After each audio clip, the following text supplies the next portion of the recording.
Welcome to SarderTV. I'm Vaishali Jain. We're excited to have Bob Kulhan join us today. Bob is CEO and founder of Business Improv, an innovative consultancy that specializes in experiential learning using acting techniques. He's also an actor, an adjunct professor at several universities, and he's an author of a book called Getting to Yes and the Art of Business Improvisation, and he's here to tell us more. Bob, thank you so much for joining us today. Thank you very much for having me. So tell us why you decided to write this book, Getting to Yes and the Art of Business Improv. Getting to Yes and. I wrote Getting to Yes and because I have a unique voice in the business world and even in the improv world, and it's one that I haven't seen anywhere else in any capacity, one that marries hardcore improvisation with a lot of business, not only through academia and business schools, through real businesses and real life examples, and then with a behavioral psychology, cognitive decision-making spin on the whole thing, and I thought it'd be very interesting to people, and turns out it is. So tell us about your background. My background first is in business. I have an undergrad in business from the University of Illinois at Chicago, appropriately enough, a BS in business. And then I have about 21 years of improvisation under my belt through the School of Hard Knocks, just learning from the best teachers and the best institutions and playing with the best people. And then about 18 years worth of marrying improvisation to business through my company, Business Improvisations. So tell us about how improvisation relates to business or how you help businesses. Sure. Improvisation by nature is a communication-based art form, so we can start there. It also definitely has a direct link to creativity and innovation, and of course it's a team sport, so it's all about teamwork and collaboration. And once you really start breaking down the core components of it, of reacting, adapting, and communicating, you could talk about adaptive problem solving, you could talk about crisis management, you could talk about delegation and influence as it links to emotional intelligence or even mindfulness. So it's about being present and focused in the moment at a very high level, reacting, that's reacting, and then adapting within parameters, and then always communicating as we never float in space. You talk about how reacting and adapting and communicating are so important. They're essential basic survival skills for folks in the business world today. Tell us why it's even more important today. It's important always, and I think the focus on it being important today really revolves around technology, or at least it should start there, that now we're in a global community and our competition has changed, and the way that we've communicated with our competition has changed as well, and so we have to figure out how to react and adapt to a global community. And not only that, it's the mediums through which we communicate with each other have changed as well. So you go back 15 years ago, we're not communicating in 140 characters. We're not posting pictures anywhere. We're really not even using many of the social media platforms as communication tools as much as just fun access to people. And now, because of that, the dynamic has shifted completely. So we have to adapt to not only fit in that new dynamic, we have to survive in that new dynamic, and we have to thrive in it as well. You also talk about centered thinking and rapid decision making. Yes. First, describe what you mean by centered thinking and how improv can help organizations with these two things. There's a great improv phrase that we bring to our workshops quite often, which is think slow to move fast. So have you ever seen an improv show before, a live show? Mm-hmm. It looks like we're running like 1,000 miles an hour, right? It's the exact opposite. We've slowed the brain down so that we're present, we're able to understand what's happening in real time so that we can make the choice in real time off of what we are going to react and adapt. What are we going to grab? What are we going to cherry pick? And that is a level of presence, once again, linked to mindfulness, that's all about being centered. It's about having a strong core, not only physically, it's having a strong core mentally so that you're not caught in the distraction, you're not caught in a riptide that doesn't exist. You make the choice to step out of that riptide, you make the choice to slow down, you make the choice to engage with people. And that leads directly to decision making in real time as well. Mm-hmm. In my company, Business Improvisation, we teach ride the bike type of programs, meaning specifically, what's the best way to learn how to ride a bicycle? Get on it and... Yeah, it's not read a book about somebody who knows how to ride a bike and this is how you can, it's not watching a video, this is how you're a case study, that person fell off a bike, what can we learn? It's get on the bike and learn to ride the bike. And so what we do is put together programs that are typically custom designed that are based in experiential learning so that you get that core decision making, that intuitive decision making, that instinctual decision making, improv, improv, improv. And it comes from experience, it comes from repetition, and this unlocks the how. So that, once again, that great buzzword of creativity or risk-taking or change or whatever it might be, mindfulness then isn't this great concept that's floating up in space, it's not in the clouds, it's something that you can actually put your finger on and say, this is what I can do for myself. And it's done through experience. At its heart, improvisation is really about better decision-making. Is that right? Improvisation is about being focused and present in the moment at a very high level, adapting within a parameter and communicating with people. And that, of course, has a huge component of real-time decision-making. So really what we're talking about, if you're slowing the brain down, is developing a level of awareness, environment or people or what's said or the subtext to what's being said around you, and how can you use that? How can you take advantage of it? And part of taking advantage of it is not actually actualizing everything that's said to you, it's understanding what you're going to use and what you're not going to use. So right away in slowing the brain down, you're able to separate what's useful and what's not useful in real time. And you can also prioritize. Once the brain actually gets really adept at this specific skill set, then you're able to say, okay, this is the number one thing, this is the number two thing, this is the number three thing. Part of that, though, comes from a postponement of judgment. Not saying I have the right answer right now, I'm open to discover the right answer. I know the direction we have to go to and hit, I know the target that we have to hit square in the middle. I'm open to learn as we are actually trying to hit this target. So there's a huge collaborative element in this. And because of that, there's a way to lower your own status and add humility and vulnerability to the way that you lead. And that does not take away your rank. That does not take away your overall status. That actually raises the status of other people, and in doing so, it empowers them and they give that power back to you. They respect that type of leader, especially in this current environment that's communicative and collaborative. Tell us a little bit more about how some of these tools that you have and programs in place help with collaboration and innovation. Improvisation helps with collaboration, creativity, and innovation because the first block of it is out of yes and comes a postponement of judgment. How do you push off judgment?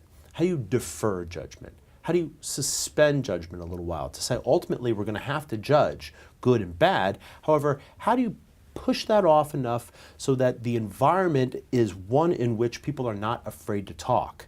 So if you start actually breaking down the barriers to creativity, what you'll find is that they fall very much in line with the barriers to collaboration, which are also the same as the barriers to communication, which not by coincidence are the barriers to change, and then by extension, the barriers to improvisation.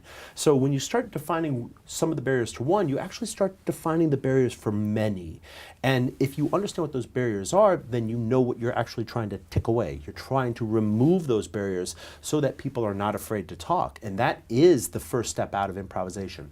Postpone judgment.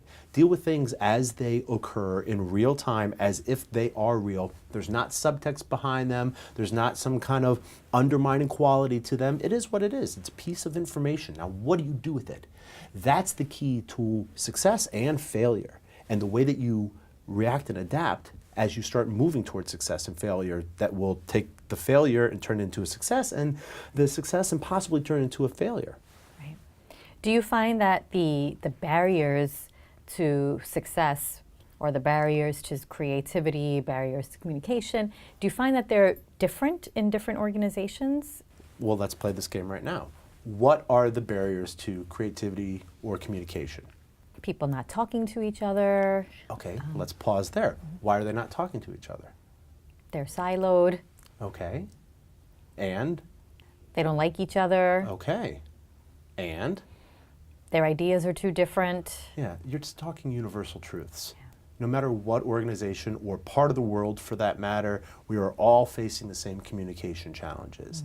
That whether we're siloed, we're not talking to each other, we don't like each other, we defer. You know, the boss speaks first, so let's hear what the boss has to say, and we'll just fall in line with whatever the boss wants. The boss is going to tell us what we're going to do in this collaboration session. There's also a fear, an element of fear that's very real for a lot of people. Fear of failure, fear of the unknown, fear of being judged based on what's being said. And this emotion, just like pretty much all emotions, are universal as well. It's just like music and dance and math, food. There are certain languages that exist around the world, throughout all cultures and throughout all organizations. And, you know, emotion is one of them. Yeah. And these barriers are as well. How does improvisation come into all this? What kind of tools and processes are you using to help organizations with this?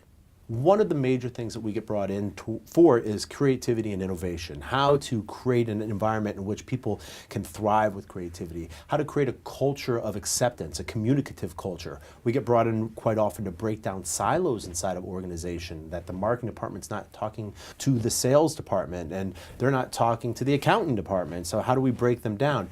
Change and change management, adaptive problem solving we're brought in all the time for as well. VUCA, volatility, uncertainty, complexity, and ambiguity. How do you thrive when the unknown is all around you? And now we're brought in quite often as a direct roadmap to achieve mindfulness. How do you slow the brain down? How do you become present? How do you engage with people, whether you're sitting right next to somebody or you're talking with somebody on the phone? How do you influence them? Everything that I've mentioned so far are great buzzwords, right? Everybody wants creativity. Everybody wants risk-taking. Everybody wants to deal with change. That's not the question. That's not the challenge. The question is how? How do you create a culture in which people are not afraid to fail? They're able to take risks. They're communicative. How do you create a culture of acceptance and bring out creativity and foster talent? And inherently, that's what improvisation does. The art form itself has a set of foundational principles, of the first of which is yes and. Yes is unconditional acceptance. You give me this gift, this offer, this opportunity, this challenge, this question. I accept it at face value. And then is a bridge to what I do with it. And is the bridge to my intelligence, my voice, my background, my passion, my experiences. And that two-word phrase on its own is an incredibly powerful two-word phrase that unlocks all of these buzzwords and makes them a reality. Tell us about your Story of a Lifetime program, which you speak about in the book. Absolutely. So this was a program created at the UCLA Anderson School of Management, Executive Education, for one of the top financial firms, which I can't mention by name, of course, and it's elite financial planners in these financial firms. So people who deal with LeBron James or Kobe Bryant money, almost literally. Now, the goal of this program is to learn what other people are saying and listen to what they're saying, their clients in other words, as they're saying that they have these long-term goals or short-term goals. How do you take key elements of what they're saying and fold it into a narrative, a story that makes sense to the clients themselves? And in doing so, you're showing that you're listening to them, you're showing you care about their future, and you're building and strengthening a relationship to them.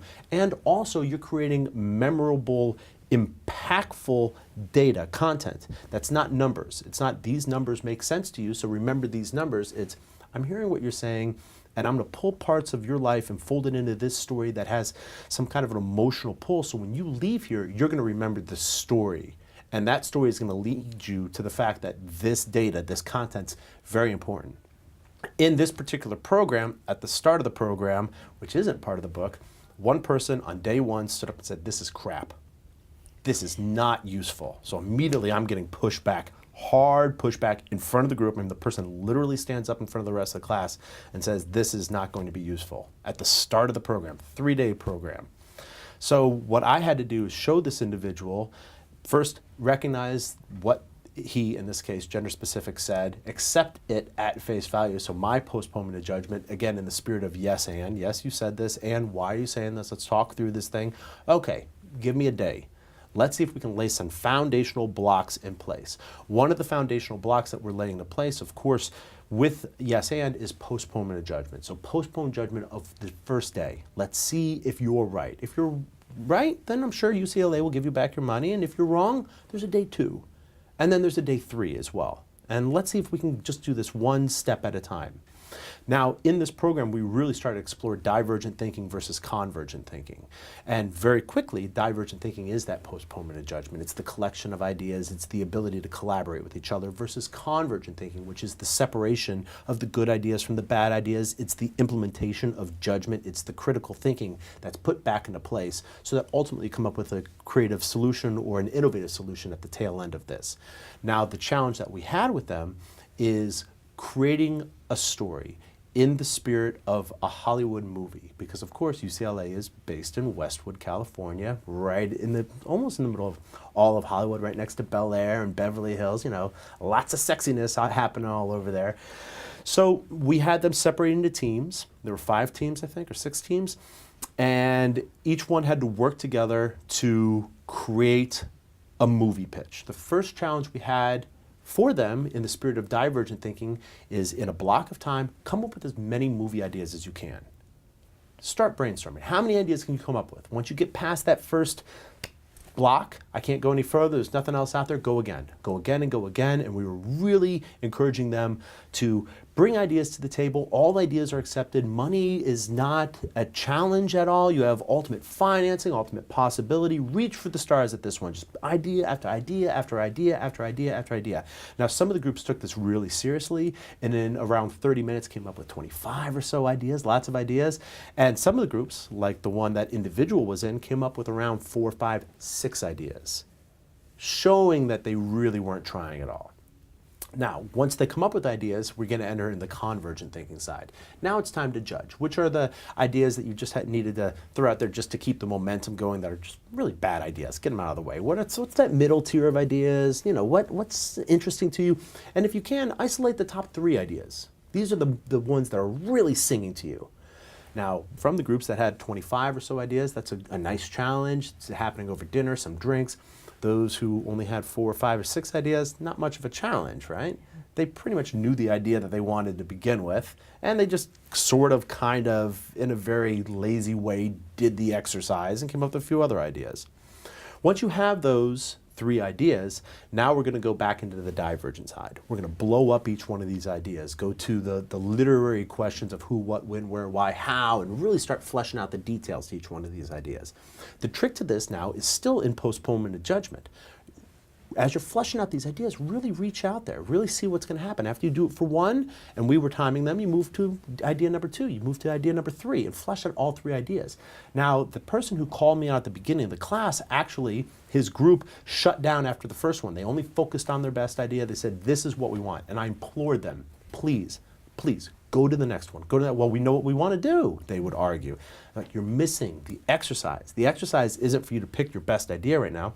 The exercise is for you to go through this specific technique and really do the best you can to flesh out the ideas for 3 separate ideas, because each of the other 2 ideas is going to inform the original idea. And you might say, okay, this storyline over here from idea 3, which is a bad idea, can actually support the idea that we had in the first place. And maybe even by fleshing out 3 ideas, you're going to find that there's a better idea than what you thought. And sure enough, that particular group did, because that group had a Tommy Boy type of movie in mind, you know, very slapsticky, lazy. And what they ended up coming up with is a Vietnam War story of a tunnel rat who ends up getting trapped behind enemy lines after the end of the Vietnam War and falls in love and finds a son, and it was a very rich story. So after they've fleshed out the 3 stories, pick your favorite one, and that's the one that they chose. Not their original idea, not Tommy Boy Goes to Washington, it was this other idea, this richer idea of Vietnam tunnel rat who survives and has to make his way back.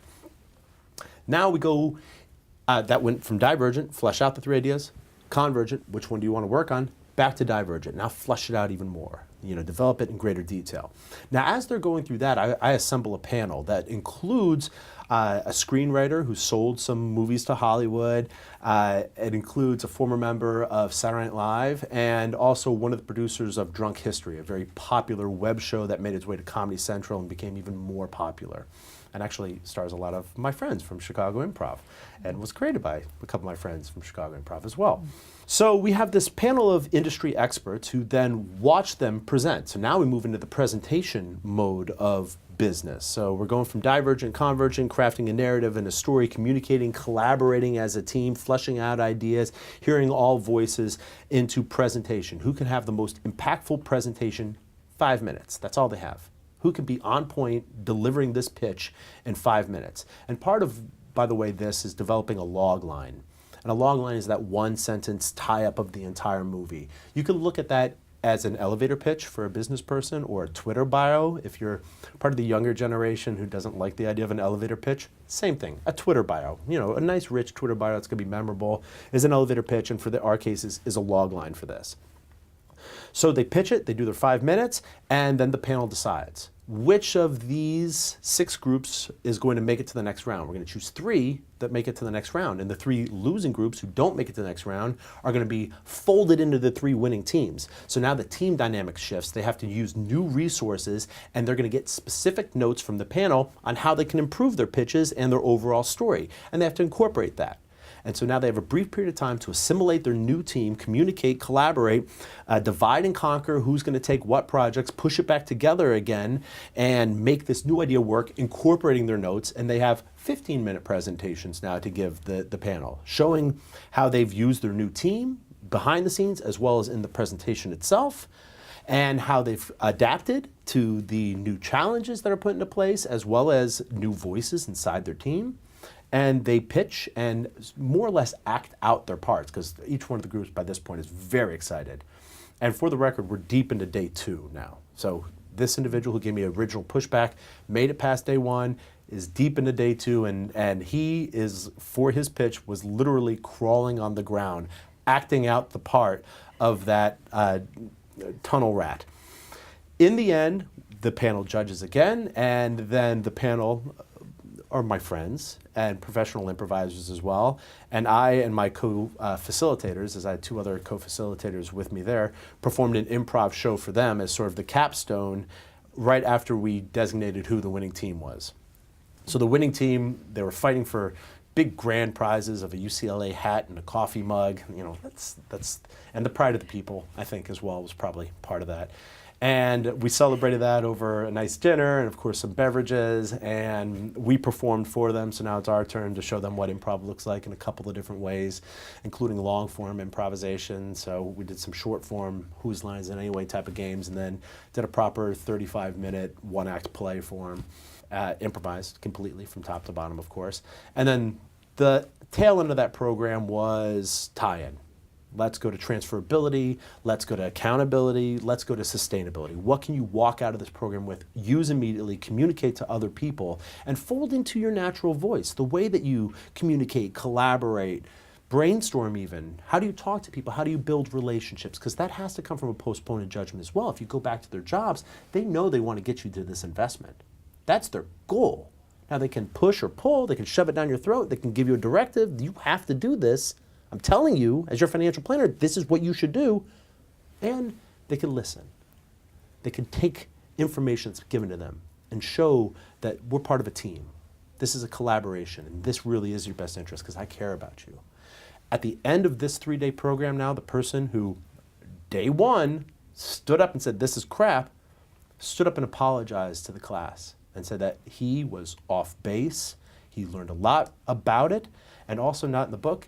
We did this program a couple of additional times, and in the second iteration, his son was in the program, who was also a financial planner for that elite institution. And so he passed it along to several other people and said, this is the program you should take. What I didn't mention as well, they opted into this program. They could have, this was a thank you from this financial firm. They could have gone to Hawaii, they could have gone to Europe, they could have taken classes at a number of elite business schools, and they chose to go to UCLA to take this program. So for him to start off with that type of pushback is significant considering he opted into that program. And then for him to end the session with humility and vulnerability and then continue to talk about it after he left and encouraged other people who then showed up and took the program itself speaks volumes about really who that individual was and who the class was. And for me as well, really the power of improvisation. When taking the techniques of improvisation and breaking them down into usable ways for people outside of the art, the entertainment industry, it's very impactful. Tell us more specifically how some of these tools can help as an effective conflict management tool. Improvisation, and specifically business improvisation techniques, are used as conflict management tools because quite often a part of conflict is a lack of communication, where one person is trying to push his or her own agenda on the other person who is trying to do the same thing. So it turns into us protecting ourselves or trying to undermine somebody else. Now, there's a huge difference between individual perspective and individual agenda. In any environment, we want individual perspective to come out. We need that diversity of opinion. We have to be inspired by each other and learn from each other and grow from each other. At the same time, we have to hit the same agenda. And that's very important. So if you start using the cornerstone of improvisation, yes and, as a conflict management tool, yes is still unconditional acceptance. And I'm listening to you. I'm forced to slow down. A basic human communication pitfall is not only how I say that, it's also that we start thinking about what we're going to say next. We get caught in our own head and we start forming our own answers, or in this case, our counter arguments.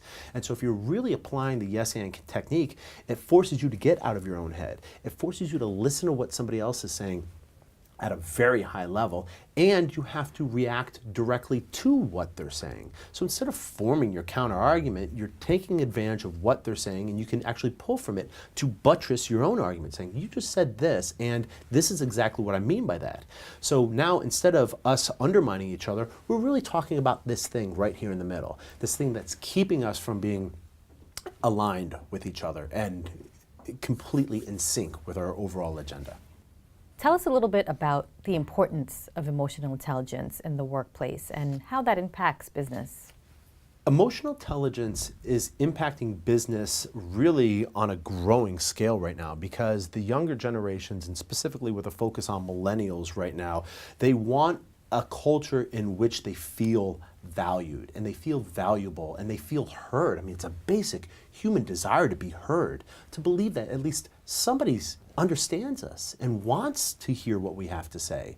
And that is so much based in emotion. When you're talking about wants versus needs, for example, when you're talking about desires, this is core to human emotion. And to be aware of that as a leader means that you can create a team or an environment in which people want to be there. So you're talking about now intrinsic motivation and using awareness of emotion as a core methodology toward leadership. And this is the trend, once again, because it's being set by the younger generation. And that younger generation is not going to go away, hopefully, right? I mean, if that happens, we're talking zombie apocalypse. So that means that this is going to be the trend moving forward in the future as well.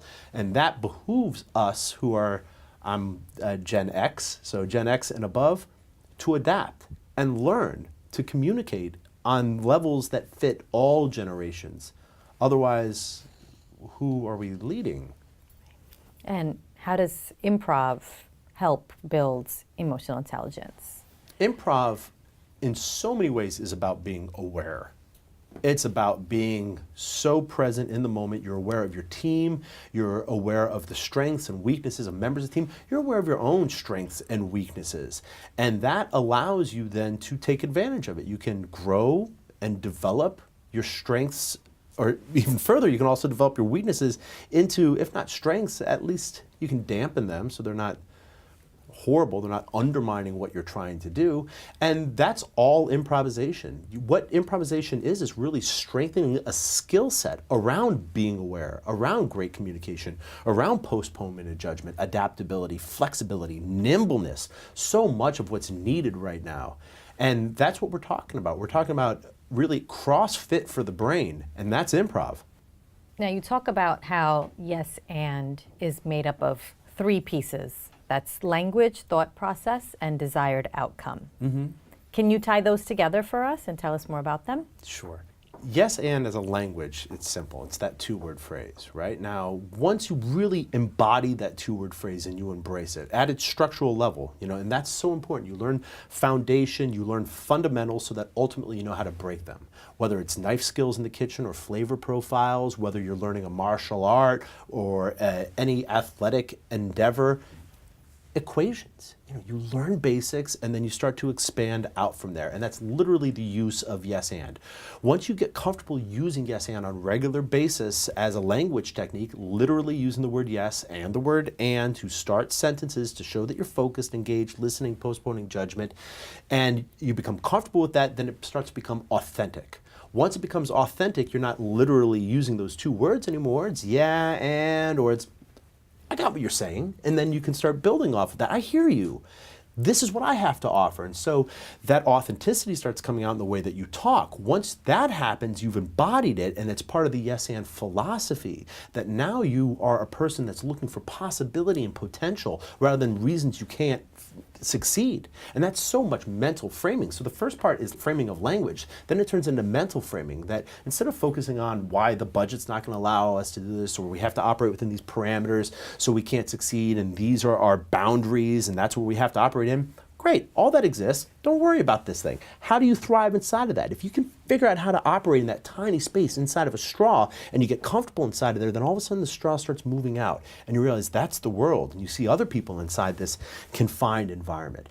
And that's the yes and philosophy, that it's all about possibility and potential and flexibility and then reaching that desired outcome.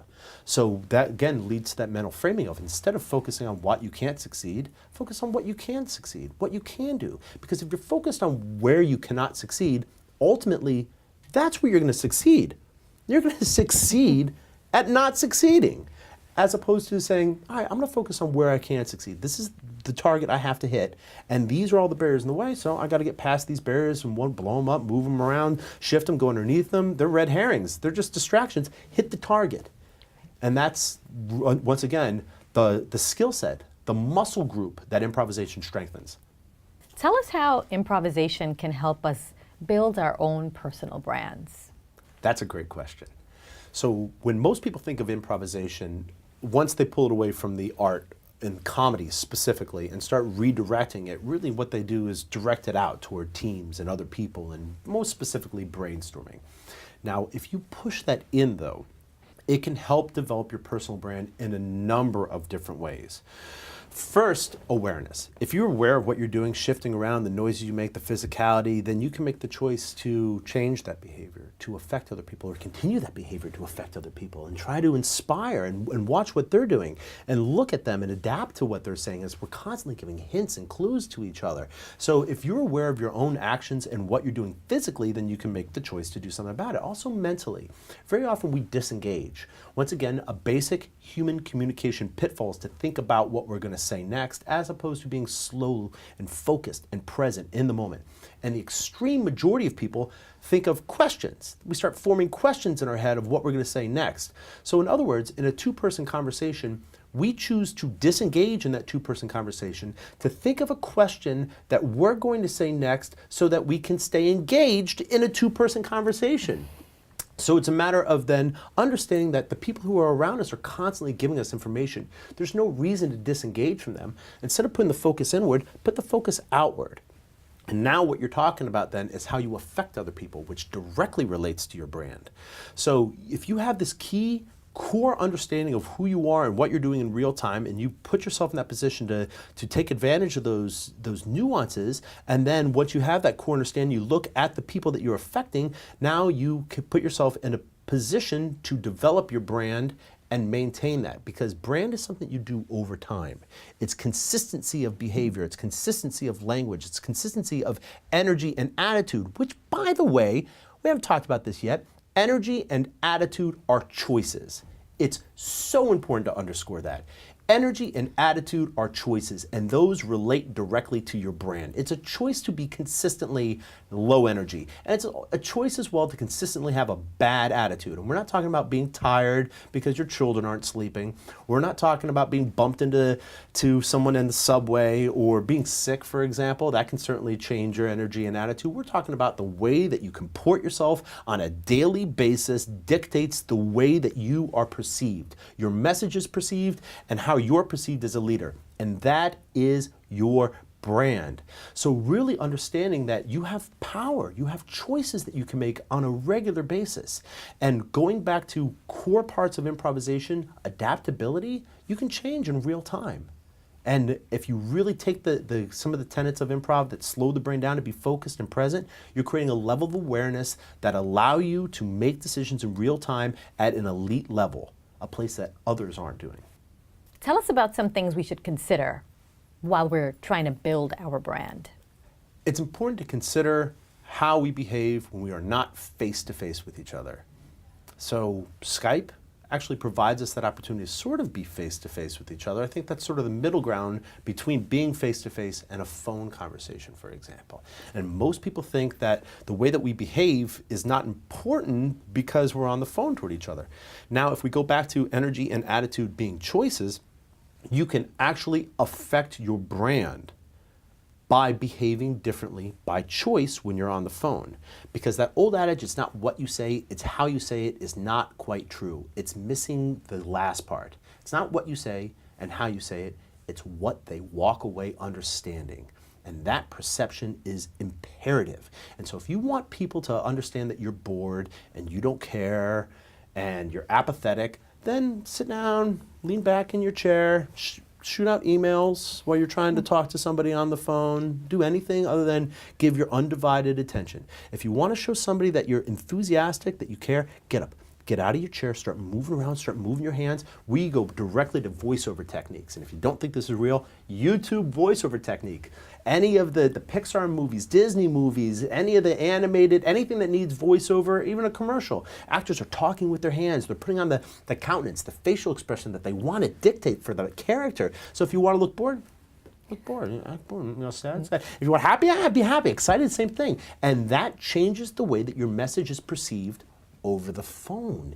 And it's simple. We're talking about making choices for yourself and saying, I want this message to be perceived this way because I have to fire people up. We've lost a little morale. We've lost a little momentum, some motivation, and they have to understand we're 2/3 of the way through this race. And this last third is where we make it or we break it. Right. So I'm going to make the choice as a leader to show that I'm fired up by behaving this way, even though they can't see me. And they're going to feel it. They'll feel it through the phone. Can you talk a little bit more about the energy and the attitude that we bring to the workplace and how that impacts our day-to-day in the office? Most people pay more attention to the weather on a daily basis than we do our own energy and attitude. As a New Yorker, Queens, did you look at the weather report today, see if it's going to rain or snow? Yeah. You dressed appropriately, right? You took a couple of minutes to understand that this is the environment in which you are going to live, and so you adapted to make sure that you're comfortable in that environment. Now, if you put that same minute or 2 minutes, 3 minutes to your energy and attitude before an important meeting, before a collaboration, a phone call, as we mentioned, a brainstorming session, what effect do you have on the people around you?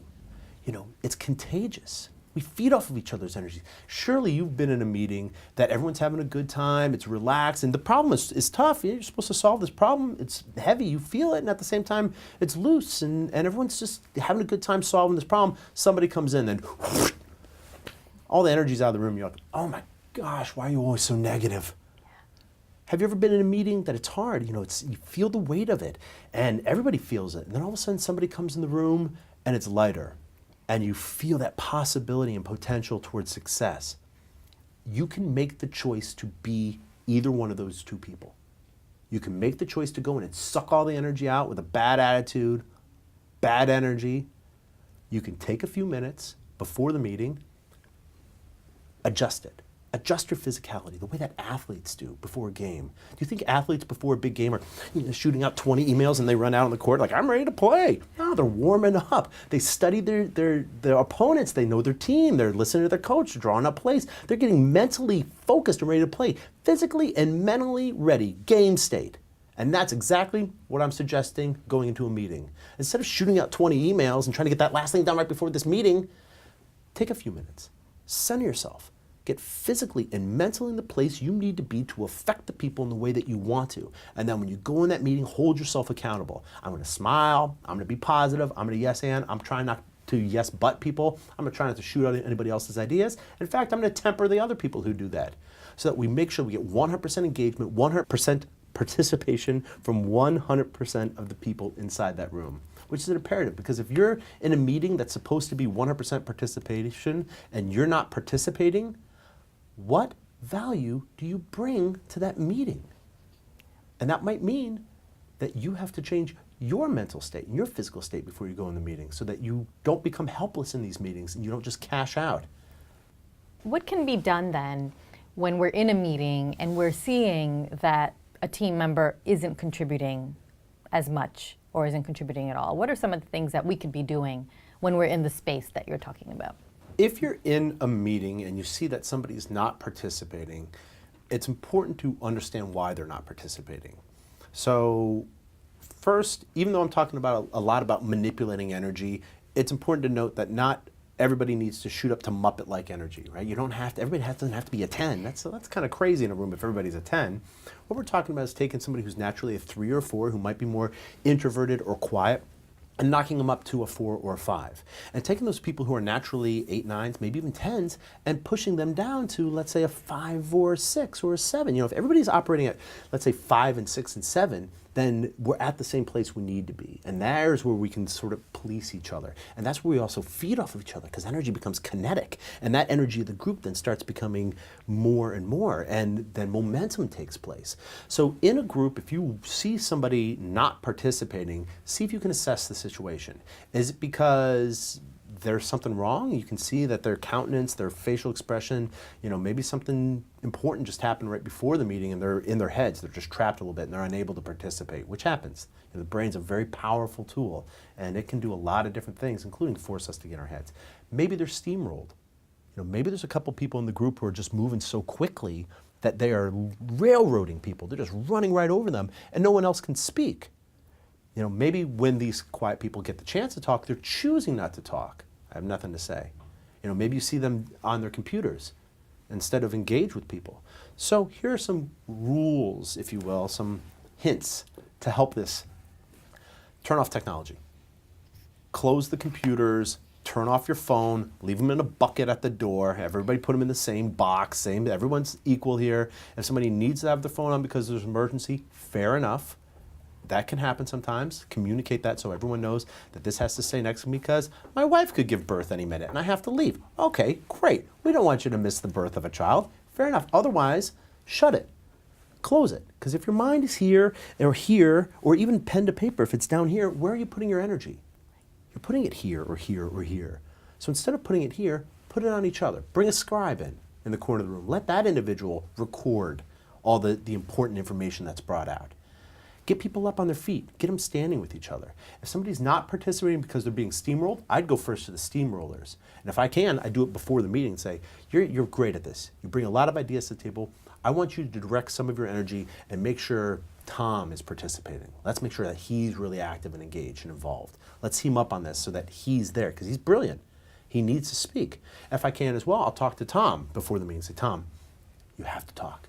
Just get out there. Say one thing early. This is a key. Say one thing early, fast. Think of getting into a swimming pool. You know, what's the easiest way to get into a swimming pool? Tiptoe your way in? Jump in, dive in. As soon as you get in, you start acclimating to the water. Once you acclimate to the water, especially with other people in there, you start having fun. And collaboration, idea sharing, meetings are very much like getting into a swimming pool.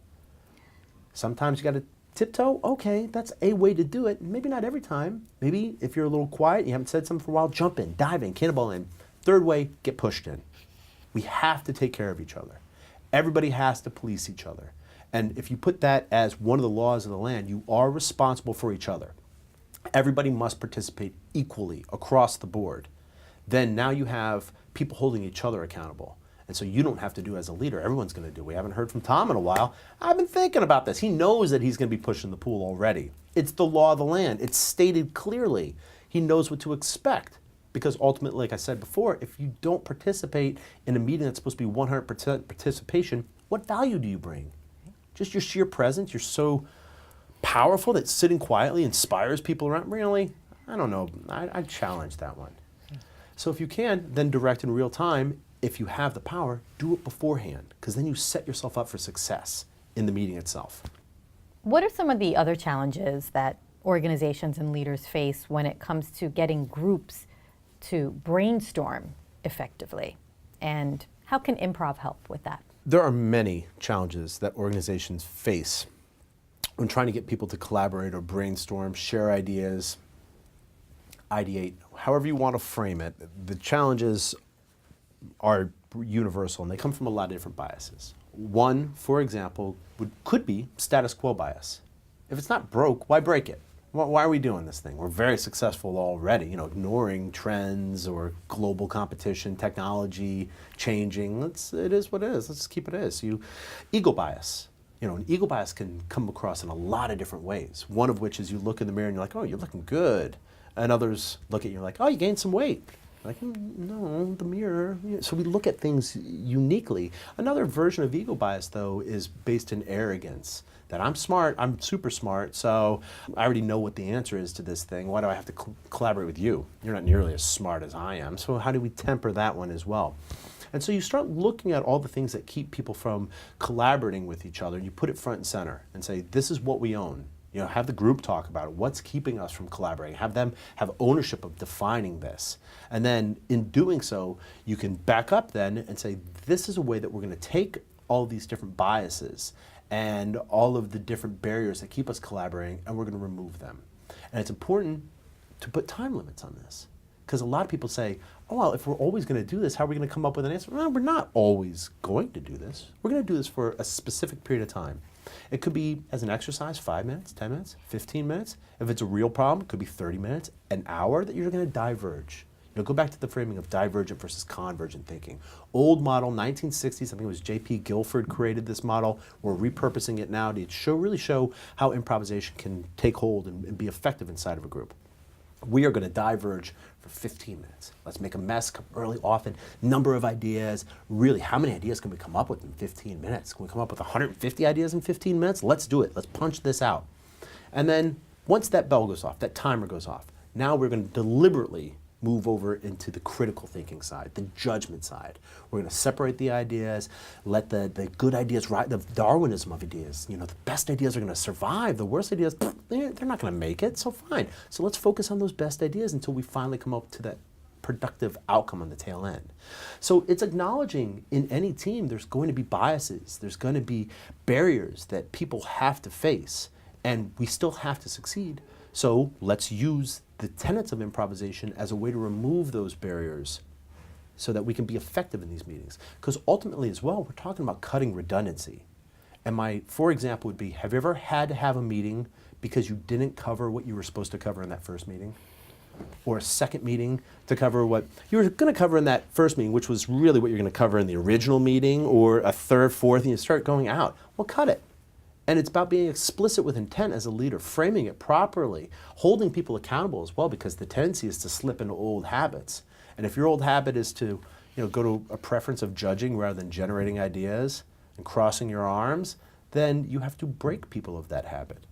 And sometimes the way to break people of that habit is to remove them. I'm all for grassroots efforts. They're real. Grass won't grow when somebody's standing on it. So as leaders, we really have to check where we're standing. Talk about how improvisation can help leaders break silos in organizations, which can impede creativity and communication, innovation. So when you think about a silo and how it was originally created, on a farm, it's an independent structure used to house grain or wheat, some kind of food before it can get shipped off to processing or market. That's great for that specific place. Now, when you take this silo and you move it to organizations, what you're really talking about is teaming within a team. There should be one team, that company that reaches that overall goal, and everyone should be talking with each other. Now, if you have team within a team, it could undermine the success of that. Now, when you have multiple silos, now why are we not talking with each other? We're not sharing best practices with each other. And as mentioned before, we're brought in quite often to break down silos within inside organizations. These silos can come from a merger. You have XYZ company marrying with ABC company, and now you're going to form, I guess, JKH, ABCDHIJK company. How do we get these teams talking with each other? How do we get them to break the loyalty they had with companies that no longer exist and form a loyalty with this new company? We also are brought in quite often to break down silos within inside significant organizations, large organizations. We have our marketing department that's not talking to our sales department. Well, why aren't they talking to each other? Well, there's several thousand people each one. How can they talk to each other? Well, don't they work hand in hand with each other? And accounting as well? Why aren't they talking? Well, who wants to talk to accounting? Nobody wants to talk to the accounting people. That's why they're over there in the bean counter section. Well, why not? They're dealing with the finance of both of these. And maybe by communicating this one thing from the marketing department to the sales department, who are the boots on the ground in the organization, they're going to figure out that the closest distance between 2 points is still a straight line. There's just a straighter line that they found that they can relay to the accounting department and save the organization significant money, which then gets turned into bonuses potentially, or raises, or advancement in the organization. So really what we're talking about, once again, as it relates to improvisation, which is a communication-based art form, is communicating, respect, awareness, understanding that if we are not talking to each other, how can we learn from each other? How can we be inspired by each other? And that next innovative thing, which could be right here, right in front of us, we're not going to find because we're not even looking at each other. Tell us how improvisation can be used as a means for effective leadership. Improvisation can be used as a means for effective leadership in a number of different ways. First, let's go toward yes and as it relates to postponing judgment. Outside of a meeting of any kind, let's just talk on one-on-one basis. I'm going to postpone judgment of what you have to say so that I can truly understand what you're saying, so that ultimately, if I still have to give you the answer no, it comes from a base of respect and understanding, rather than just very quickly saying, I'm the boss, so no, this isn't going to happen, which could sever this tie. So right away, we're talking about relationship building, and we're talking about influence, and we're talking then about loyalty, how to create this bond with each other, which means I'm creating intrinsic motivation inside of you to come back and talk to me again. So strengthen teams. So you're going to actually start pushing that out. And once you start doing this, you start talking with each other first on a one-on-one basis in small group number, then you can start actually moving it into culture. A culture of acceptance is what we call it. And this does not mean you accept every idea like you're going to execute every idea.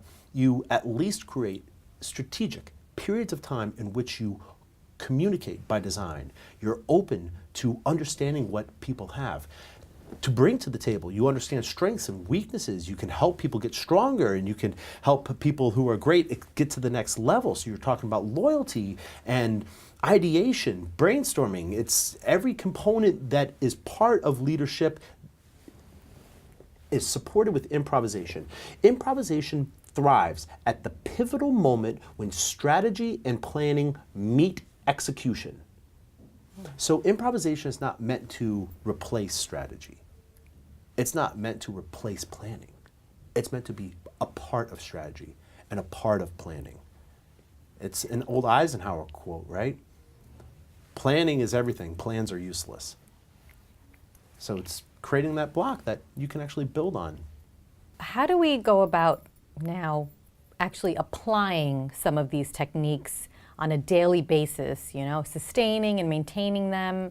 How do we measure them? How do we ingrain them into our corporate culture? What's the best way to eat an elephant? One bite at a time. So a lot of people, when they talk about change or the best way to implement these things, we get overwhelmed by the big picture. I have so much to do. I have so many moving components of this. It's just overwhelming, as opposed to, well, really, what can I do? What can I do for myself? So start with yourself. When you go into meetings, is your energy and attitude at the right place? Are you a no-but person or a yes-but person versus a yes-and person, at least for periods of time? Can you really hold yourself accountable to be focused and present? Do you catch yourself when you start disengaging? So what can you do for yourself on a regular basis? Slow it down. Start with morning goals.